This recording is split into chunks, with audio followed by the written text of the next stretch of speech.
Welcome children.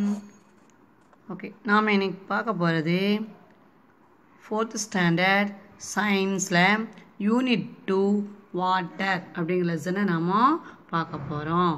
Okay, இப்போ இந்த வாட்டருங்கிற லெசன்லேருந்து நம்ம என்னெல்லாம் லேர்ன் பண்ண போகிறோம்னு பார்க்கலாமா? பாருங்கள், understand the change of states in water, அதாவது நீரினுடைய 3 நிலைகளை பற்றி நாம் என்ன செய்ய போகிறோம், தெரிஞ்சுக்க போகிறோம். அடுத்ததாக டிஸ்கிரைப் த வாட்டர் சைக்கிள், நீரின் சுழற்சியை பற்றியும் தெரிஞ்சுக்க போகிறோம். Next explain the importance of water cycle, அதாவது நீர் சுழற்சியோட முக்கியத்துவத்தை பற்றி நம்ம தெரிஞ்சுக்க போகிறோம். Next summarize rain water harvesting and its uses, அதாவது மழைநீர் சேகரிப்பு மற்றும் அதனுடைய பயன்களை பற்றி நாம் என்ன செய்ய போகிறோம், தெரிஞ்சுக்க போகிறோம். இது எல்லாமே இதுலேருந்து கிடைக்கக்கூடிய லேர்னிங் ஆப்ஜெக்டிவ்ஸ். ஓகேவா? ஓகே, இப்போ இன்ட்ரடக்ஷன் பார்க்கலாமா? வாட்டர், சரிங்களா? வாட்டர் வந்து நம்மளுக்கு ரொம்ப ரொம்ப யூஸான ஒரு பொருள். ஓகேவா? பாருங்கள், water is the most abundant and precious resource on the earth. Okay, இது வந்து ரொம்ப ரொம்ப இம்பார்ட்டண்டான ஒரு வளமாக இருக்கிறது. அடுத்தது, it is found in oceans, seas, rivers, streams, lakes, ponds and even under the ground. இது பூமியில் என்ன செய்யுது, நம்மளுக்கு எப்படிலாம் இங்கெல்லாம் நம்ம பார்க்கலாம்னா பெருங்கடல் ஓசனில் பார்க்கலாம், சீஸில், ஆறுகளில், ஓடைகளில், ஏரிகளில், குளங்களில், இப்படி எல்லா இடங்களும் கிணறுகளில் எல்லாம் நம்ம செய்யலாம். இந்த தண்ணீரை வாட்டரை நம்ம பார்க்கலாம். சரிங்களா? All living things need water to live and to do many other activities. உயிருள்ள பொருட்கள் உயிர் வாழ்கிறதுக்கும் அதே மாதிரி அதனுடைய நிறைய ஆக்டிவிட்டீஸ்க்கும் என்ன செய்யுது, இது நீர் வந்து நமக்கு நிறைய யூஸ் ஆகுது. we have already learned about this in the previous classes. இதை பற்றி நம்ம ப்ரீவியஸ் கிளாஸ் ஏற்கனவே படிச்சிருக்கிறோம். let us learn more about water in this lesson. மேலும் இதை பற்றி நாம் லேர்ன் பண்ண போகிறோம். ஓகே, இப்போ பாருங்கள், இப்போ first point, change of states in water. இந்த வாட்டரோட 3 நிலைகளை பற்றி நாம் என்ன செய்ய போகிறதுல தெரிஞ்சுக்க போகிறோம். பார்க்கலாமா? 3 நிலைகள் அப்படின்னா என்னென்னு படிச்சிருக்கோம். ஃபர்ஸ்ட் ஒன் சாலிட், திடநிலை. செகண்ட் ஒன் லிக்யூட், திரவ நிலை. தேர்ட் ஒன் கேஸ், வாயு நிலை. சரிங்களா? இது நம்ம என்ன செய்ய போகிறோம், டிஃப்ரென்ஷியேட் பண்ணி பார்க்க போகிறோம். பாருங்கள், ஃபஸ்ட்டு ஒரு பக்கெட்டில் வாட்டர் இருக்குதுங்களா, ஸோ இது வந்து லிக்யூட் ஸ்டேட்டுன்னு சொல்லுவோம். நெக்ஸ்ட்டு ஐஸ் இருக்கா, ஐஸ் கட்டி வந்து என்னது, சாலிட். ஓகேவா? தென் இது வந்து பலூனில் வந்து கேஸ் ஃபுல்லாக இருக்கிறதுனால இது வந்து கேஸோடு சேர்ந்துடும். நெக்ஸ்ட்டு வாட்டர்லேருந்து அப்படியே என்ன செய்யுது, நீர் ஆவி மாதிரி வருதுங்களா, ஸோ இதுவும் கேஸ் தான். நெக்ஸ்ட்டு இது வந்து பாருங்கள், ஃபேக்ட்ரியிலலாம் என்ன செய்யுது, புகை வெளியே வருது, ஸோ இதுவும் கேஸ் தான். நெக்ஸ்ட்டு கார் வந்து ஒரு சாலிட், திடப்பொருள். நெக்ஸ்ட்டு இது பாட்டில் உள்ள ஆயில் வந்து ஒரு லிக்விடு. நெக்ஸ்ட்டு சேர் வந்து சாலிடு. தென் ஜூஸ் வந்து லிக்விடு. தென் ஷர்ட் வந்து சாலிடு. ஓகேவா? இதே மாதிரி நீங்கள் நிறைய திங்ஸ் வீட்டில் உள்ளது என்ன செய்யலாம், வீட்டில் உள்ள திங்ஸோட என்னென்ன ஸ்டேட்டில் இருக்குங்கிறத பேரண்ட்ஸ்கிட்ட நீங்கள் என்ன செய்யலாம், சொல்லி காட்டலாம். The next page, water occurs naturally in 3 forms.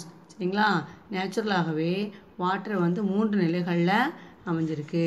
அது என்ன இல்லைனா ஐஸ் ஒன்று, second one water, third one water vapour.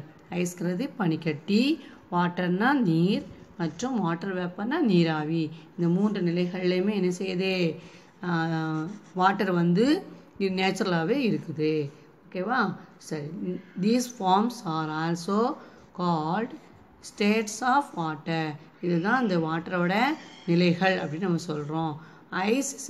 Ice is in solid form, ice வந்து திடநிலையில் இருக்குது. Water is in liquid form, water வந்து லிக்விட் ஃபார்மில் இருக்குது. And water vapour is in gases form. சரிங்களா, வாட்டர் வேப்பர் வந்து கேசஸ் ஃபார்மில் இருக்குது. இந்த 3 ஸ்டேட்ஸையும் நல்லா நாம் தெரிஞ்சுக்கிடணும். அந்த வாட்டரை வச்சு நம்ம என்ன செஞ்சுக்கலாம், ஈஸியாக புரிஞ்சுக்கலாம். These states occur naturally because of temperature changes.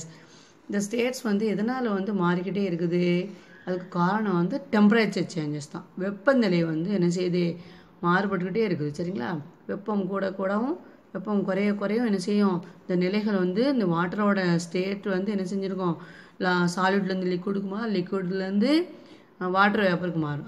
அப்படியே ரொட்டேஷனில் திரும்பவும் மாறிடும். ஓகேங்களா, water becomes ice in cold regions, அதாவது குளிர் பிரதேசங்கள் அப்படின்னு சொல்லுவோம். குளிர் நாடுகளில் என்னன்னா remains as water in oceans or rivers and becomes water vapour due to the heat of the sun. சரியா, குளிர் பிரதேசங்களில் மேக்ஸிமம் பார்த்தீங்கன்னா அந்த வாட்டர் வந்து எப்படி இருக்கும், ஐஸாகவே தான் இருக்கும், அவ்வளோ திக்னஸாக தான் இருக்கும். சரியா, ஓகே. அடுத்ததாக இந்த ஓசன் மற்றும் ரிவர்ஸ் இருக்குது இல்லையா, அங்கே தான் என்ன செஞ்சுருக்கோம், அந்த பெரிய பெரிய கடல்கள் ஆறுகளில் தான் நம்ம வாட்டரே நாம் பார்க்கலாம். மேக்ஸிமம் அது வந்து ஐஸாகவே ஆயிரும். சரியா, நார்மல் வாட்டர் வந்து ஐஸாக மாறிடும். கடல் மற்றும் ஆறுகளில் உள்ள தண்ணீரை ஒரு வாட்டராக நம்ம பார்த்துக்கலாம். அப்புறம் அதுலேயும் ஹீட் படும்போது என்ன செஞ்சிடும், அது அப்படியே வாட்டர் வேப்பராக கூட மாறும். சரிங்களா, இந்த மாதிரி என்ன செய்யும், அப்படியே மாறி ஸ்டேட்ஸ் வந்து சேஞ்ச் ஆகிக்கிட்டே இருக்கும். இதனால் டெம்பரேச்சர் சேஞ்சஸ்னால தான். ஓகே, இப்போ வாட்டரை வந்து 3 பார்ட்ஸாக பிரிச்சிருக்கிறாங்க. நம்ம ஒரு நாள் படித்ததையே தான் திருப்பி என்ன செய்கிறோம், அதை ரிவ்யூ பண்ணுறோம். பாருங்கள், water solid state example ice and snow. சரியா, திடநிலைக்கு எக்ஸாம்பிள் ஐஸும் ஸ்னோ. சரி, ஐஸ் கட்டி மற்றும் பனின்னு சொல்லுவோம். சரிங்களா, பனித்துளின்னு சொல்லுவோம். Next liquid stage example drinking வாட்டரை வந்து லிக்விட் ஸ்டேஜ்க்கு எக்ஸாம்பிளாக சொல்லிக்கலாம். தேர்ட் ஒன் கேஸுக்கு எக்ஸாம்பிள் வாட்டர் வேப்பர், நீர் ஆவியை நம்ம என்ன செய்யலாம் சொல்லிக்கலாம். இந்த 3ஐயுமே நம்ம என்ன செய்யலாம் ஞாபகத்தை வச்சுட்டு மற்ற எல்லா திங்ஸையுமே என்ன ஸ்டேட் இருக்குங்கிறத கண்டுபிடிச்சிடலாம். ஓகே, நெக்ஸ்ட் அது கீழே பாருங்கள். filling the boxes given below with correct answers. கீழே வந்து பாக்ஸஸ் நிறைய கொடுத்துருக்காங்க. அதில் கரெக்டான வேர்டை நம்ம என்ன சூஸ் பண்ணி எழுதணும். இதெல்லாம் கொடுத்துருக்காங்க ப்ராக்கெட்டில் liquid, solid, melting, freezing, cooling, heating, gas. இதில் மெல்ட்டிங்கிறது வந்து மெல்ட்டாக உருகுதல் சொல்லுவோம். ஃப்ரீசிங்கிறது வந்து என்னது, ஃப்ரீஸ் பண்ணுறது, ஃப்ரிட்ஜில் வச்சு உரைய வைக்கிறது. நெக்ஸ்ட்டு கூலிங், குளிர்வித்தல். ஹீட்டிங்கிறது வெப்பப்படுத்துதல். சரியா, இதில் வந்து ஒவ்வொன்றும் எந்தெந்த பாக்ஸில் வருங்கிறத நம்மளே திங்க் பண்ணி இதில் எழுதலாம். சேஞ்ச் ஆஃப் ஸ்டேட்ஸ் இன் வாட்டரோட நிலைகள் எப்படி மாறுதுன்னு பாருங்கள். ஃபஸ்ட்டு 3 கிளாஸ் பவுல் இருக்குது. அதில் வந்து ஒன்றில் வந்து ஐஸ் பால் கிடக்கு. செகண்ட் ஒன்றில் வந்து வாட்டர் இருக்குது. தேர்டு ஒன்றில் வந்து என்னது, வாட்டர்லேருந்து வரக்கூடிய கேஸ். சரிங்களா, வாட்டர் வேப்பர். ஓகேவா, இது எல்லாமே என்ன ஸ்டேட்டில் இருக்குது, ஐஸ் வந்து சாலிடு திடநிலையிலையும், அப்புறம் வாட்டர் வந்து லிக்யூடு ஸ்டேஜ்லையும், அடுத்து கேஸ் வந்து அந்த வாட்டர் வேப்பர் வந்து இதில் இருக்கும் கேஸ் ஸ்டேட்லேயும் இருக்குது. ஓகேங்களா, அந்த 3 நிலைகள்லாம் இருக்குது. இது எப்படி சேஞ்ச் ஆகுதுன்னு பார்ப்போம். ஃபஸ்ட்டு சாலிட் ஸ்டேஜில் இருக்கக்கூடிய அந்த ஐஸை என்ன செய்கிறோம், மெல்ட் பண்ணோம்னா அது எதாக மாறும், லிக்யூடாக மாறிடும். அதாவது இதை வந்து ஹீட் பண்ணுறோம். ஐஸை வந்து ஹீட் பண்ணும்போது ஈஸியாக தான் உருகுதல்னு சொல்லுவோம். அது உருகி மெல்ட் ஆகி எதாக மாறிடும், லிக்விடு வாட்டராக மாறிவிடும். சரிங்களா, அதுக்கு அந்த ஆரோ இப்படி கொடுத்துருக்குறாங்க. நெக்ஸ்ட்டு இந்த லிக்விடை திரும்பவும் என்ன செய்கிறோம், ஹீட் பண்ணுறோம். ஹீட் பண்ணோன்னா அது கேஸாக மாறிடும். ஓகேவா, இப்போ ஹீட் பண்ணால் என்னென்ன மாற்றங்கள் வருதுன்னு பாருங்கள். ஓகேவா, ரைட். நெக்ஸ்ட்டு இந்த கேஸை என்ன செய்கிறோம், அடுத்தது கூல் பண்ணுறோம். சரிங்களா, இந்த ரெண்டுமே ஹீட் பண்ணுறது, கீழே உள்ளது வந்து கூல் பண்ணுறது. பாருங்கள், இந்த கேஸை வந்து கூல் பண்ணும்போது அது லிக்விடாக மாறுது. இதுக்கு எக்ஸாம்பிள் வந்து வீட்டில் வெந்நி போடுறோம் இல்லையா, வெந்நி போடும்போது மேலே மூடியில் பார்த்தீங்கன்னா நீர் அப்படியே நிற்கும். அந்த கேஸ் மேலே அப்படியே போய் இந்த மூடியில் வந்து நீராக மாறிடும், வாட்டராக மாறி. எதனால் மாறுது? அது கூலாகிறதுனால. கூலாகும்போது வாட்டராக மாறிடும். சரிங்களா? அதுதான் என்னது, கேஸ் கூலாகும்போது லிக்விடாக மாறுது. அப்புறம் லிக்விட் என்ன செய்யுது? ஃப்ரீஸ் பண்ணும்போது சாலிடாக மாறுது. இது எக்ஸாம்பிள் வந்து ஃப்ரிட்ஜில் லிக்விடை தூக்கி வாட்டரை கொஞ்சம் எடுத்து ஃப்ரிட்ஜில் வச்சு கொஞ்சம் நேரம் கழிச்சு ஃப்ரீசரில் வச்சோன்னு வச்சுக்கோங்க, அது வந்து எதாக மாறிடும்? ஐஸ் கட்டியாக மாறிவிடும். இது உங்களுக்கு எல்லாருக்குமே தெரிஞ்ச விஷயந்தான். ஓகேவா? புரிஞ்சுக்கிட்டிங்களா? இதெல்லாம் ஹீட் பண்ணும்போது எப்படி மாறுது, இதெல்லாம் கூல் பண்ணும்போது எப்படி மாறுதுங்கிறத பற்றி உங்களுக்கு தெரிஞ்சுச்சா? இதே மாதிரி வீட்லேயும் நீங்கள் என்ன செய்யுங்க, இந்த ஆக்டிவிட்டியை நீங்கள் செய்து பாருங்கள், உங்களுக்கு நல்லாவே அண்டர்ஸ்டாண்ட் பண்ணிடலாம். ஓகேவா? இது வரைக்கும் நல்லா ஸ்டடி பண்ணிக்கோங்க. Okay, thank you children.